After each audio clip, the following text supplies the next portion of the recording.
Hai guys, ini banyak banget kolaknya. Gue nggak kuat.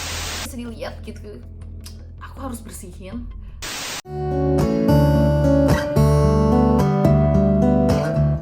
Hai internet, balik lagi di channel gue. Hari ini gue pengen ceritain pekerjaan apa sih yang gue lakuin selama di Australia ini. Dan berhubung momennya itu tepat banget, gue udah kayak 1 tahun kerja di Australia. Dan gue pengen sharing pekerjaan pertama apa sih yang gue kerjain sampai apa ya, kayak gue intinya kayak pekerjaan pertama apa sih yang gue kerjain selama di Australia. Oke, tapi sebelum gue cerita dan mulai gitu, jangan lupa untuk subscribe channel gue dengan menekan tombol subscribe dan tekan tombol belnya biar kalian terus update sama konten terbaru dari gue. Oke, jadi gini ceritanya. Jadi awal mulanya itu gimana? Kenapa sih gue apa sih namanya? Oh ya, gue pengen ceritain kayak flashback gitu kan. Alasan gue kerja di Australia itu emang gimana ya, gue tuh emang intinya kehidupan gue itu kayak mulai dari nol gitu loh, dari di Australia sendiri pas lagi gue pindah ini. Nah kan gue pakai work and holiday visa, jadi dimana gue dapat kesempatan bekerja dan berlibur di Australia gitu guys. Nah intinya gue tuh membulatkan tekad untuk kayak oke, gue akan mulai hidup gue dari nol dan gue akan melakukan apapun yang gue ingin capai untuk mencapai mimpi gue. Bagi kalian yang belum tahu, gue pengen jadi filmmaker. Jadi intinya gue pengen nabung untuk mencapai mimpi gue tersebut. Nah, dan ya udah gue pengen banget mulai dari nol di Australia itu kayak gimana. Singkat cerita, nah gue tuh beruntung juga gitu nyampe Australia. Gue tuh nggak perlu play kerja karena ceritanya sepupu gue tuh kayak nawarin kerjaan gue nih. Nah kerjaannya itu juga bagus juga karena itu tuh kayak memenuhi syarat visa gue untuk ekstensi tahun kedua. Nah jadi visa gue ini tuh kayak bisa ekstensi gitu kalau kalian memenuhi syarat, kayak intinya kayak 88 hari kerja dan kalian itu harus kerja di daerah utaranya di Australia ini, intinya gitu. Dan ya udah gitu, sebagai karena gue mikir gue butuh kerjaan, gue butuh duit juga karena FYI pas lagi gue baru pindah ke Australia itu sebenarnya gue duitnya nggak ada guys. Jadi pas lagi gue kerja setahun di startup itu, gue tuh beneran duitnya habis buat kayak nonton konser, bolak-balik Jakarta Bandung buat ketemu temen, terus kayak misalnya ngerjain konten tuh gue di cafe. Jadi literally duitnya tuh dikit banget gitu untuk di Australia, apalagi di Australia itu kan hidupnya mahal banget gitu. Nah singkat cerita intinya gue butuh kerjaan, dan kerjaannya itu pun ijazah Indonesia yang lulusan akuntansi yang ya itulah pokoknya pakai lu lulusan S1 atau D3 gitu tuh udahlah hangus. Itu intinya tuh lu harus mulai dari nol, sama dengan lu harus lu harus bekerja istilahnya tuh pekerjaan kayak shitty job gitu, kayak pekerjaan yang kotor dan untuk mendapatkan uang gitu. Jadi ya udah gue beneran kerja yang kayak gitu. Dan tau gak sih pekerjaan pertama gue apa? Gue jadi tukang bebersih, alias pokoknya jadi gue tukang bebersih. Gue bersihin jambannya orang gitu. Jadi beneran kayak itu pekerjaan pertama gue. Nah gue langsung aja gitu ceritain awal mulanya gimana. Nah jadi kan gue dari Darwin tuh. Nah kerjaan pertama gue itu ternyata itu tuh di area pertambangan gitu, dan gue tuh begonya nggak nanya ke saudara gue karena gue tuh gini orangnya, kalau misalnya lo tahu nih misalnya buruk-buruknya sesuatu, jadi tuh lo akan nyerah kan. Nah gue tuh nggak bisa gitu mendengar realita gitu, nggak bisa. Jadi kayak oke, hadapin aja, just like wait and see what happen, you have to face it, kayak gitu. Kayak prinsip gue kayak gitu. Oke, pokoknya gue di hari pertama gitu kan, yang nyampe airport gitu, kayak gue kaget, ternyata gue naik pesawat itu guys, baling-baling. Bayangin, gue naik baling-baling tuh kayak pesawatnya kecil banget, dan di situ lo tuh kayak muatnya tuh kayak kan kecil. Jadi biasanya kan pesawat tuh kayak ada 4 row, kayak kiri sama kanan tuh kayak banyak gitu kan kursinya. Nah ini tuh cuma kayak 1 di kiri dan yang 2 di kanan, dan itu tuh kecil banget. Kayak pesawatnya tuh beneran kayak apa ya, kecil banget gitu guys, sampai kayak misalnya kalian lagi terbang nih, itu tuh pas lagi apa sih namanya, kayak take off gitu, kayak take off aja tuh beneran kayak mau meninggal guys, kayak ya Tuhan aku masih pengen hidup kayak gitu, rasanya tuh kayak pengen apa ya, ada turbulence dikit tuh langsung kegoyah gitu. Jadi kayak itu serem banget, gue nggak tahu kan lokasinya di mana, naik pesawatnya kayak gitu juga. Nah pas lagi awal-awal juga, ya Tuhan ini aku mau pergi kemana ya, lah kok tiba-tiba kok di gurun gitu, kok tiba-tiba kayak itu di gurun, beneran kayak gue kaget banget, ya Tuhan ini gue mau dibawa kemana, beneran kayak gue asing banget sama Aussie ini kayak gimana. Dan gue kayak kita tetap tenang gitu, kayak ngeliat si pramugarinya kan ada pramugari satu gitu kan, satu kayak duduk apa ya, kayak ada turbulence sedikit tuh muka dia panik, gimana gue nggak tetap terus berdoa kayak ya Tuhan aku pengen hidup gitu. Nah jadi pas lagi gue baru mendarat lah itu, nah si Kak Heri tuh langsung panik gitu guys mukanya, kayak Cynthia kamu di sini harus kuat ya, kayak panik banget. Dia emang agak drama gitu kan orangnya, kayak lu harus kuat Cynthia. Itu tuh kayak pas lagi perjalanan nyampe ke tempat kerjanya kan itu di gurun kan, kayak lu harus udah siap sama manajer, pokoknya kalau lu nggak kuat di sini lu mendingan resign Sin. Buset, gue baru nyampe guys udah diwanti-wanti gitu. Nah terus lihat sepupu gue juga pas lagi nyampe tuh kayak panik gitu loh, mukanya kayak ini ada apa sih di kerjaan ini, kok mereka kok mukanya under pressure semua gitu. Padahal itu gue tuh tipikal orang yang bukannya apa ya gimana tuh, gue tipikal yang kayak menghadapi sesuatu tuh kayak prinsip gue harus positif gitu kan.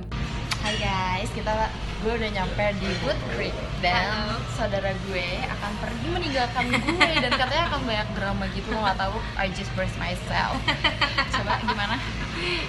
Pesan buat aku.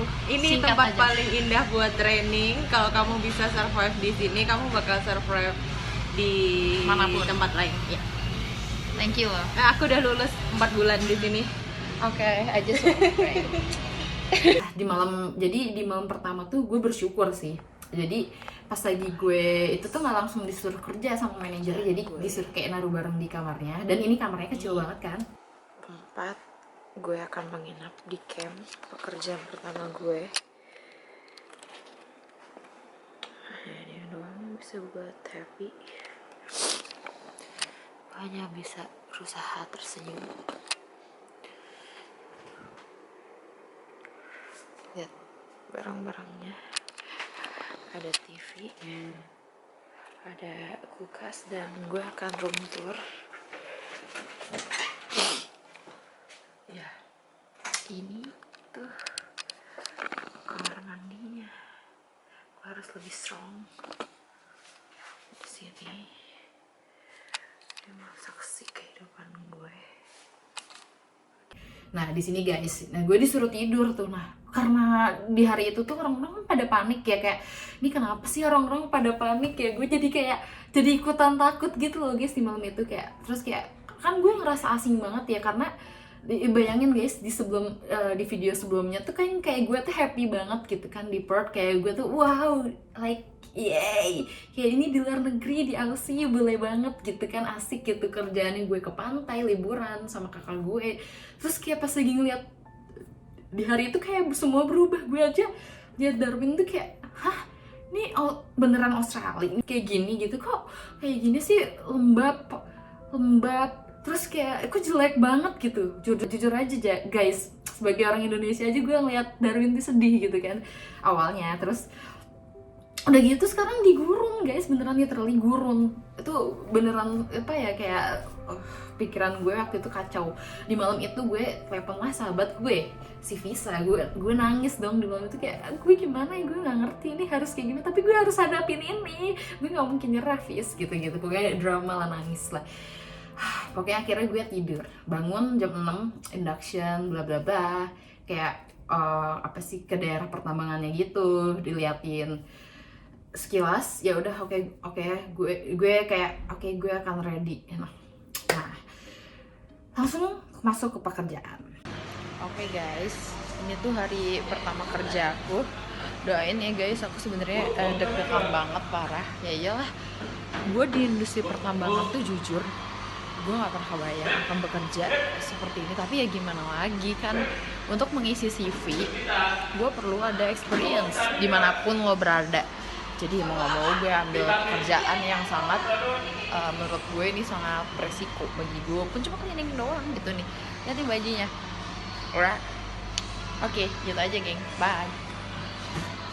Gue mulai itu jam 8. Gue diajarin sama sepupu gue, sama si Kak Heri, kayak misalnya kayak diajarin cara bersih-bersih kamar, kayak misalnya making bed itu gimana. Jadi aduh guys, itu susah banget. Kayak gue tuh di Indonesia aja kan bebersih tuh bukan gue banget gitu. Kayak gue tuh bukan tipikal orang yang bebersih gitu, karena nggak tahu ya, pokoknya dalam diri gue itu agak urakan juga, jadi kayak nggak terlalu peduli gitu awalnya pas lagi di Indonesia. Gue nggak terlalu yang bersih-bersih gitu mah, enggak lah pokoknya. Makanya di video yang zaman dulu tuh ada tuh di episode yang awal banget, kayak iya mamaku marah-marah gara-gara aku nggak bersih. Nah itu tuh bener, dan gue dapat pekerjaan bersih-bersih gitu, dan bersih-bersih kamarnya orang gitu.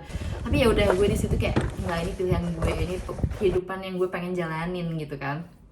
Ya udah gitu, gue diajarin caranya making bed gimana, masukin duna itu kayak jadi kayak selimut. Kalau di kayak di hotel gitu kan kayak tebel gitu guys, bukan kayak selimut gitu loh, kayak dimasukin kayak apa ya, oh duna tuh kayak gini nih, gue ketunjukin. Duna tuh kayak gini, jadi setiap kamar tempat nginepnya tuh kayak gini, kita harus masukin itu kan gede gitu tuh, ada triknya guys. Itu tuh aduh beneran, tau gak sih kerjaan fisik tuh aduh capek banget guys, beneran. Kayak apa ya, kayak gue tuh belajar masukin kayak pillow, apa sih, kayak pillow cases itu gimana, terus gue juga ditunjukin cara, pokoknya gimana caranya bikin bed itulah. Pokoknya dari yang gue tuh nggak tahu teknik-teknik, pokoknya diajarin lah sama sepupu gue, sampai bersihin toilet itu gimana, terus kayak bersihin kayak kaca itu kayak gimana, terus kayak sink itu bersihinnya kayak gimana, terus shower harus di scrubnya kayak gimana. Itu gue diajarin sampai, terus mau ngepel juga gue diajarin, karena jujur dari dulu gue tuh di rumah aja tuh ada yang apa ya, orang yang itu kayak ada mbak gue gitu kerja di, maksudnya kayak apa ya, di Indonesia tuh gue ada gitu. Gue maksudnya untuk kerjaan gitu gue nggak pernah kebayang di hidup gue. Hai guys, setelah lama udah nggak update kehidupan gue. Gue pas lagi di Australia ini, kerjaan gue di mana? Di guru bersama ini sister, tapi dia udah mau resign. Ini kita lagi di third world country-nya Australia. Iya, kita beneran kayak lihat deh, panas banget gitu. Berapa sih biasanya derajatnya di Nanti sini? kita lihat ya waktu di admin ada temperature gitu. Kayaknya aku sih udah flat aja. Ini mau 49, mau 46 udah nggak peduli. Kayak udah nggak ada bedanya lagi. 1 derajat pun. Nanti kalau 36 baru dingin kayaknya. Tuh guys, lihat deh. Tuh, itu asapnya tuh gila banget. Coba deh lihat. Tuh, Celine Dion baru lewat. Celine Dion baru lewat. Itu soalnya Celine Dion, kenapa? Soalnya kalau nyanyi, Kalau nyanyi kan suka ada itunya kan asap-asapnya. nah itu ya pokoknya tuh debu kayak gini-gini tuh udah jadi sahabat gue gitu. Iya. Cynthia gimana kalau lagi shower hitam nggak showernya? Iya dong, Iya, bukan gitu showernya aja tuh yang kita daleman gue tapi semuanya. seriously di sini nggak bikin hitam loh. Ya, Di apa? bawah sini daripada di Darwin, kalau menurut aku sih Oh, aku lebih iya? cepet gosong di atas sana di Darwin. Padahal di sini 50 derajat, kalau di Tapi Darwin berapa? nggak, aku apa tuh namanya, pakai lengan pendek nggak gosong, biasa aja. Aneh ya Kalau di guys. Darwin lebih 42-an ya, tapi di sana humid kan. Oh. Jadi lebih cepet gosong di kulit. Nih aku masih cantik. Padahal dahi udah Adahi udah nggak tahu ya, semua orang jadi komen kenapa tuh muka kok ini jadi rusak. Iya karena kerjaannya 2 minggu sekali naik turun ya gitu. gue 3 minggu geng, ya Oh iya, Allah. aku nggak akan kuat nyerah. Aduh, semoga kuat ya geng. Ya udah ya guys, kita hari ini beres-beres lagi. Ya udah, bye guys. Itu mah. Pokoknya gue tuh nggak pernah gitu. Nah terus Dan untuk karena kerjaan gitu tuh harus pace-nya tuh cepet guys. Kan kita tuh idealnya tuh di tempat itu tuh kayak cuma 2 orang doang, tapi kita harus dapat nyelesain kamarnya orang yang kerja di tambang itu kayak ada 30 gitu. Dan itu tuh kayak harus beres dari jam 8 sampai jam 2 idealnya, atau jam 1 gitu udah harus beres. Berarti berapa jam tuh? 5 jam. Itu tuh harus beres kayak aduh guys, itu susah banget, kayak fisik banget kan, kayak nggak, pokoknya itu susah banget gitu. Apalagi kan di gurun juga ya, pokoknya tuh gue tuh kayak stres banget gitu di awal-awal tuh, beneran kayak kerjaan yang itu kan nggak pakai otak ya, pekerjaan kayak gitu. Terus bukannya ya semua pakai otak sih, cuma nggak mikir gitu loh, kayak lebih fisik gitu. Itu tuh susah banget guys, beneran. Gue tuh kayak struggle aja tiap hari, kayak gue tuh nangis gitu, kayak walaupun nggak nangis sih, tapi pas lagi ngerjain tuh kayak sedih aja, kayak pas lagi ngosek-ngosek gitu. Maaf guys ini ngomongnya gini, tapi kenyataan kayak ngosek-ngosek. Gue ngapain, gue di sekolah capek-capek kok gue kayak gini. Tapi ya di awal tuh pasti kayak gitu. Terus sepupu gue itu tetap ngajarin kan. Nah karena gue masih awal, gue tuh masih lambat banget gitu, kayak tapi gue tetap kerjain gitu, tapi beresnya lambat tuh. Terus harusnya selesai jam 1, gue tuh jam 3 atau setengah 4 gitu. Terus kayak kamu tuh harus cepet, pokoknya tuh selalu di ini cepet. Jadi di awal udah mah kerjaan fisik gue nggak pernah disuruh cepet lagi. Stres banget, gue nggak tahu tekniknya kayak gimana, gue stres, pokoknya gue stres. Nah, gak enaknya di kerjaan gue itu, jadi kayak ada 2 shift gitu bebersihnya. Jadi kan itu udah nih, jadi housekeeper nih, bebersih kamar selama dari jam 8, yang pokoknya tuh harus beres lah 30 kamar. Dan shitnya lagi, itu tuh di kerjaan gue itu tuh ada namanya, jadi gue jadi industrial cleaner juga. Hai guys, ini banyak banget alatnya, gue nggak kuat. Sumpah gue nggak pernah kebayang bisa kerja di tempat tambang. Gue dulu anti banget sama kerjanya di tempat kayak gini. Ya realita membawa saya ke sini. Ya udah, gimana lagi geng? Hadapi aja. Oke. Kita lihat-lihat yuk.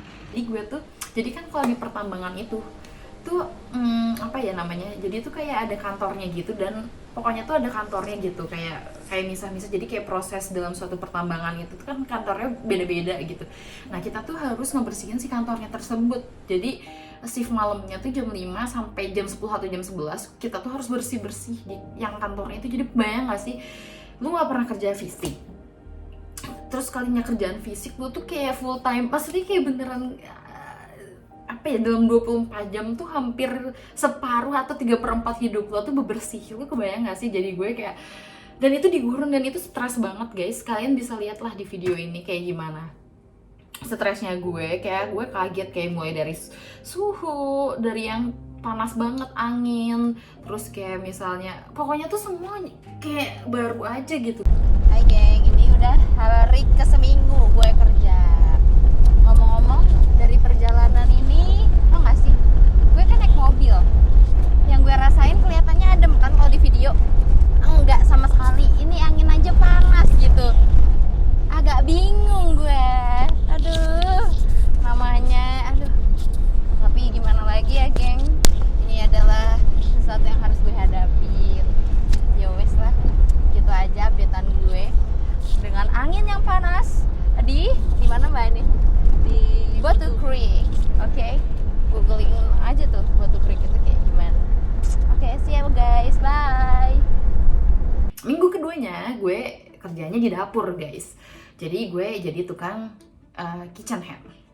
Kitchen hand itu adalah seseorang yang ngebantu si chef untuk kerja di dapur. Tapi kalau di tempat gue itu lebih ke tukang cuci piring, dishwasher, dishwasher. Gue beneran juga itu kayak gue nggak tahu kok bisa ya gue dapet pekerjaan kok yang kayak Casey Neistat. Jadi gue tuh kan pengen banget jadi filmmaker kan ceritanya. Anjir, Casey Neistat tuh jadi tukang cuci piring gitu.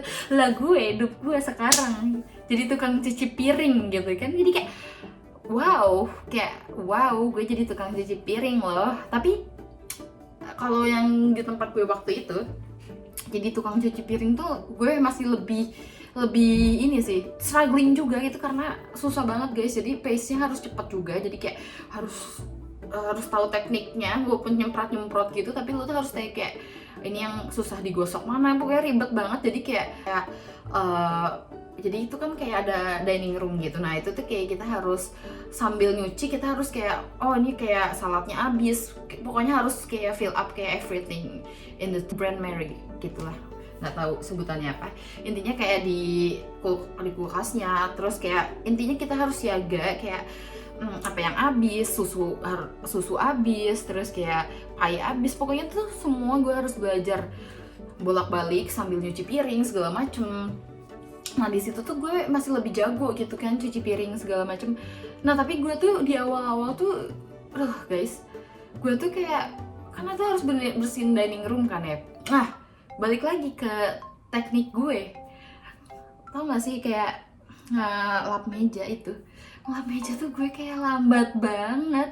Di Aussie tuh nggak boleh lambat guys, jadi kalau kerja tuh emang harus pas lagi bersih meja aja gue tuh kayak si simpenannya bos apa gimana, dia tuh kayak kesel gitu ngeliat gue kayak lambat banget. Kayak gue juga kesel, gue tuh jadi di awal-awal kerjaan gue tuh selalu nyalahin diri gue. Kayak lu pernah gak sih kayak lu tuh selalu jadi kayak lu tuh berusaha maksimal, lu udah berusaha maksimal nih, lu tuh pengennya berusaha maksimal, nah tapi fisik lo nggak, kayak lu tuh udah nggak bisa, karena tuh kan kayak lu udah satu the limit juga tuh, kayak nggak bisa cepet gitu loh. Gimana ya, otak pengennya tuh cepet, kayak gue nih kayak otak pengennya subscribers tinggi, tapi nyatanya nggak. Jadi sama aja kayak lu pas lagi ngepel juga tuh kan gede, nah si pelannya juga tuh kayak kok lambat banget. Bahkan yang bikin begonya gue harus ulang berkali-kali kan, gue udah cerita kayak misalnya gue bukan tipikal orang yang bersih-bersih kan,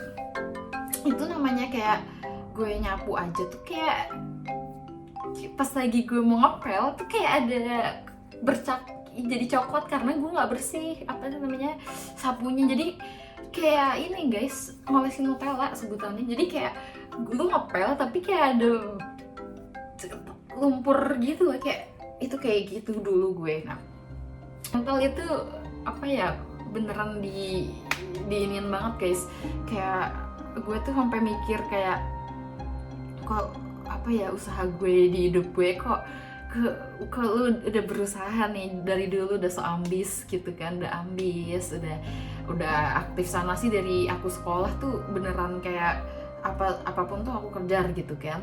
Terus pas lagi nyampe Aussie terus kayak aku bersih kayak gitu tuh kayak serius nih, gue tuh dulu udah kerja keras tapi kok gue kerjaan kayak gini ya. Nah, sampai mandang diri rendah gitu. Dan ada titik juga dimana itu tuh kan 88 hari gitu, awalnya tuh kayak masih bertahan kan, masih bisa gitu, tapi ada titik terdrama gue gitu loh, kayak gue tuh dapat apes gitu. Jadi kayak di situ kan mostly orang Indonesia kan yang kerja tuh, jadi nah kebetulan tuh gue dapat kayak teman kerja backpacker, dia tuh dari UK gitu, yang anaknya tuh nggak mau kerja guys. Jadi misalnya nih kalian kan harus cuma 2 orang nih, nah job desk yang harusnya 2 orang tuh gara dia banyak ngomong, jadi tuh dia nggak kerja. Jadi gue tuh kayak kerja sendiri, udah badannya tuh masuk kecil lagi kalau di Australia kan, terus gue kerjain sendiri dan gue tuh nggak tahu speak up gitu tuh, gue nggak bisa kayak ngomong lu tuh kerja gitu tuh nggak bisa.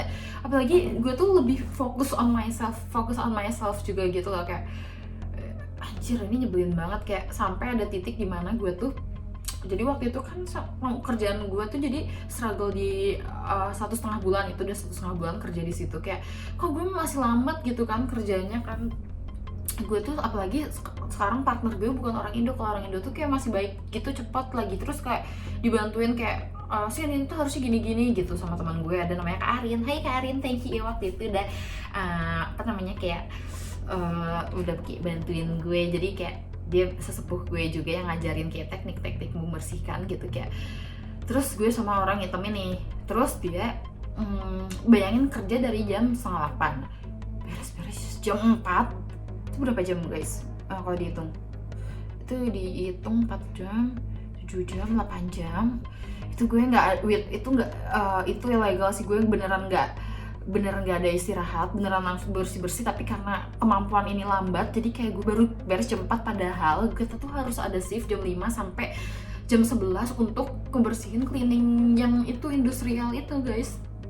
Bayang gak sih capeknya meninggal kayak gimana. Nah pas lagi gue baru rebahan, tiba-tiba ada kayak manajer gue yang gue ceritain itu yang sangat drama itu. Dia kayak punya penyakit deh. Kebetulan dia juga bukan orang Aussie, dia orang Rusia.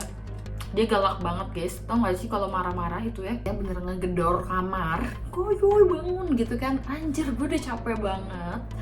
Terus dia drama banget dong, kayak langsung nunjuk pas lagi gue lagi capek-capeknya kayak, "Lo tau gak sih, gue tuh mempertahanin lo." Jadi adalah orang Indonesia namanya Rudy. Jadi Rudy, sorry gue sebut lo, kayak gue tuh mempertahankan lo supaya lo bisa kerja di sini, tapi lo tuh nggak membuktikan ke gue.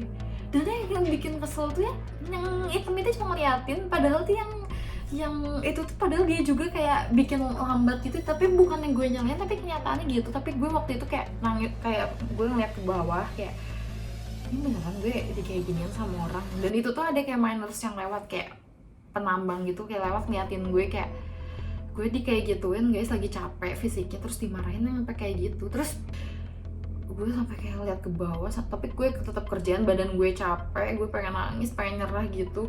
Terus gue udah nggak bisa ngomong apa-apa, terus kayak, wah ini gue udah kayak mau dipecat nih, gue kalau nggak kabur aja ya pokoknya gue.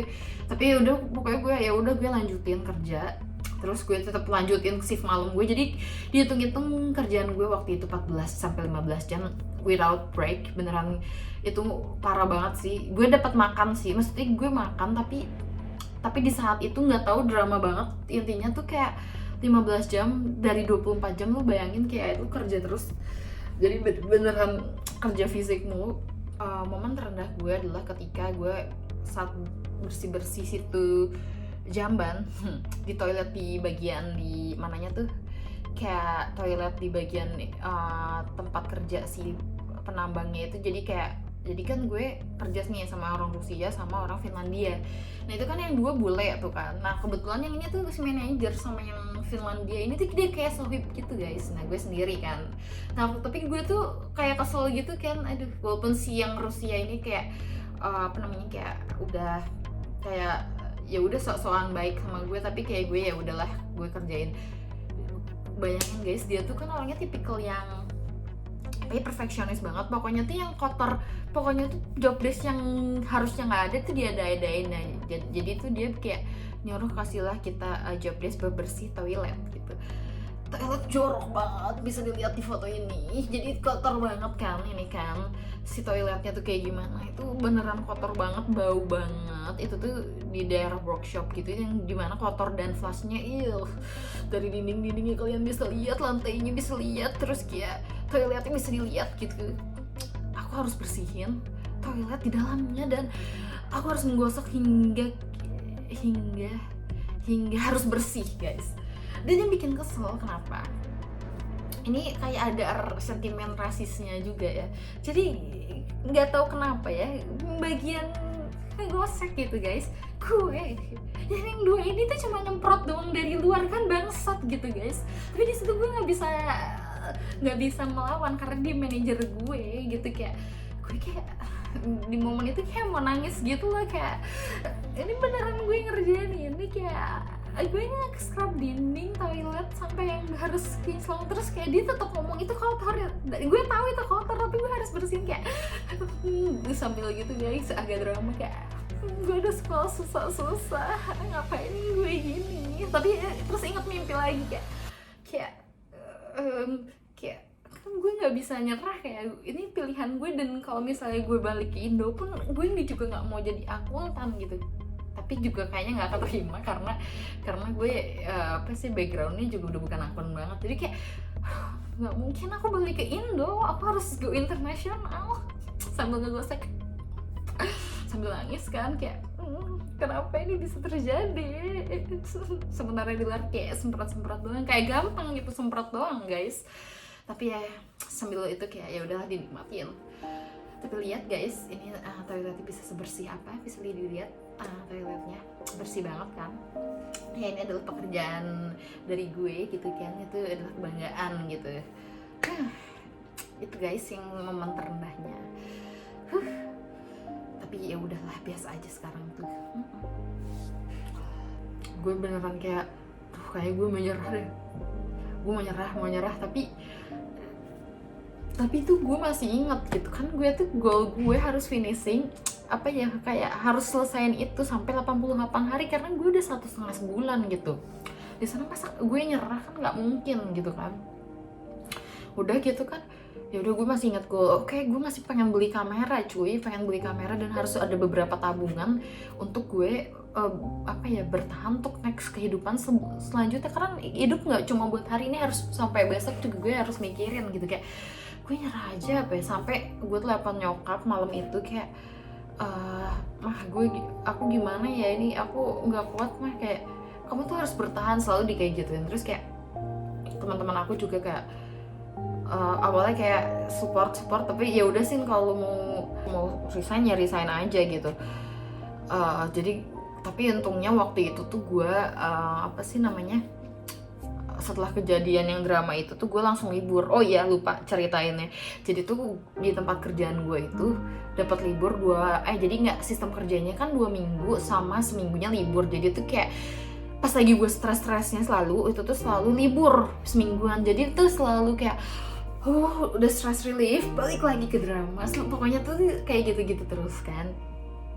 Pokoknya tuh kerjaan gue yang beneran kayak kayak aku juga nggak percaya aku tuh bisa ngadepin itu, kayak drama-drama yang ada gitu. Bahkan akhir-akhirnya pun kan udah bulan ketiga gitu kan. Bulan ketiga tuh kayak udah jago banget nih, teknik-teknik tuh udah jago. Kayak aku sama kerja kan sama si Kak Arin, itu sahabat aku dulu. Jadi beneran kayak kita tuh kerja yang harusnya berapa sih? Kan harusnya tuh 11 jam full kan. Nah kita mah bisa 6 jam, bayangin. Jadi lu tuh 6 jamnya tuh kayak free gitu loh. Jadi sebenarnya lu dibayar kayak double rate-nya padahal lu santai. Jadi intinya tuh iya, kerjaan gue tuh busuk banget, bisa dibilang. Kayak lu tuh nggak pernah tahu lu kerjanya bakal kayak gimana, tapi lu harus survive untuk lu bertahan untuk demi impian lo. Dan gue juga nggak percaya ternyata sampai detik ini gue kerjanya di pertambangan tapi beda perusahaan, dan gue lebih seneng di kerjaan yang sekarang karena gue beda banget. Kalau dulu tuh gue dapet yang kayak bisa dibilang ilegal gitu loh, kayak si bosnya tuh kayak bisa dibilang eksploitasi, bisa dibilang, karena dia tega banget. Ini lebih ke manajernya itu kayak punya penyakit mental gitu, jadi dia gampang marah. Jadi kayak kalau marah bisa jadi korban gitu loh. Kayak tapi gue belajar sih kalau drama ya kayak drama-drama kayak gitu mah hanya proses sih. Pasti nanti kan kalau udah biasa tuh kayak jadi kayak jadi bahan pembelajaran aja gitu gue kerjaan kayak gitu. Jadi mental gue sih yang diujikan. Jadi kayak nih, apa sih yang gue dapetin, kayak nih gue tuh di awal-awalnya kan drama banget tuh, kayak maksudnya keras banget gitu diujinya. Kayak misalnya hampir kayak awal-awal gue kerja itu 14 jam. Terus kayak sampai si chefnya juga, aku masih ingat kayak si chef itu kan kayak preman banget gitu kan. Kayak dia tuh kayak, ini Cynthia lama banget, harus yang kerjaan yang jadi mulainya 3:30, jam 12 harus beres. Nah gue tuh bisa beres jam 3, jadi kayak hampir 12 jam gitu. Padahal itu tuh tempatnya kecil, kalau dibandingin sama sekarang tuh lebih capek sekarang. Tapi gue sekarang santai aja sama kerjaan gue kayak. Nah iya, kayak dulu tuh kayak gue dapet yang tai-tainya bisa dibilang. Kayak awal-awal tuh beneran kayak gue manajer gak enak, gue beneran kaget di gurun kayak gimana, gue nggak tahu. Itu out of nowhere beneran, itu di tengah gurun panasnya 50 derajat. Terus kayak lu tuh beneran nggak punya kehidupan, tapi tuh lu harus bisa bertahan. Tapi gue ngelihat flashback itu tuh gue bersyukur gitu. Sekarang tuh kalau tanpa manajer yang galak itu sekarang nih, gue tuh nggak jadi diri gue yang sekarang gitu loh guys. Jadi kalau gue yang sekarang itu, gue tuh suka sama kerjaan jadi lebih kayak oke, sekarang gue harus kayak gini, gue harus kerjain kayak gini, pokoknya diberesin.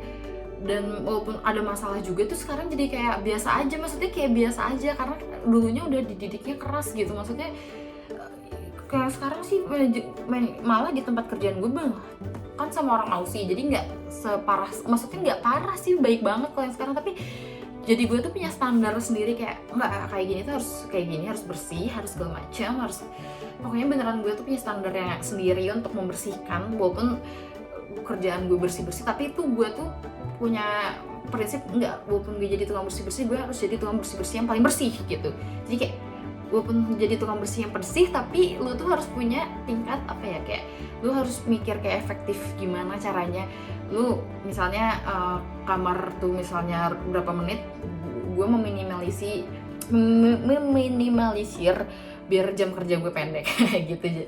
Jadi makanya gue masih bisa ngedit segala macem, karena ya gue gitu sistemnya. Jadi emang ngajarin semua gitu. Jadi sebenarnya apa yang gue dapetin jadi tukang bebersih gitu kan, biasa aja gitu pas lagi gue hadepin. Kayak gue juga ngeliat kayak orang-orang di lingkungan gue, maksudnya nih kayak teman-teman gue, orang kantoran kayak segala macam, kayak wow, aku meninggalkan itu semua guys, kayak dan demi YouTube dan demi karir gue, demi suatu saat menjadi filmmaker gitu kan, kayak wow, ternyata aku melakukan ini dan sekarang biasa aja gitu. Kayak gitu aja guys, moral ceritanya. Waktu itu penting juga, waktu penting sama selalu pakailah waktu itu tuh bermanfaat banget gitu. Sejam 2 jam itu tuh bisa dilakuin apapun gitu. Kayak gue nih misalnya ada waktu sejam gitu masih bisa dicicil buat video. Kayak waktu itu tuh sangat nggak ternilai harganya, karena nggak bisa diulang lagi gitu. Jadi kayak intinya ya udahlah, biasa aja gitu, biasa aja menghadapi drama-drama. Ya udah, sekian lah cerita panjang lebar gue mengenai pekerjaan pertama gue di Australia kayak gimana. Jangan lupa untuk like video gue, dan kalau kalian komen dong gimana kalian mendengar cerita gue pengen tahu. Komen aja di bawah, dan konten apa yang kira-kira menarik kalian bisa komen di bawah untuk gue kayak ada masukan gitu. Oh yang ini yang menarik, atau pokoknya komen aja. Jangan lupa untuk share video ini ke teman-teman kalian tentang cerita gue di Australia ini, kerjaan gue juga boleh. Dan jangan lupa untuk follow social media gue, terutama Instagram dan Twitter.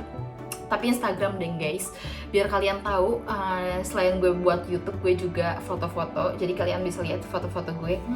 Ini gue pekerjaan sampingan gue di Australia sekarang. Jadi pokoknya kalian jangan lupa lah, pokoknya support terus. Dan jangan lupa subscribe bagi kalian yang belum subscribe, karena itu sangat berarti buat gue. Oke, cerita gue sekian.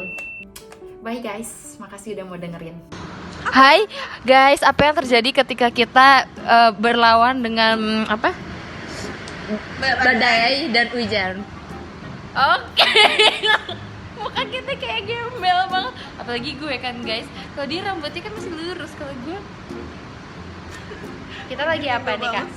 Lagi makan. Gak cocok. Kita emang gak gembel, mau digini lagi gembel ya.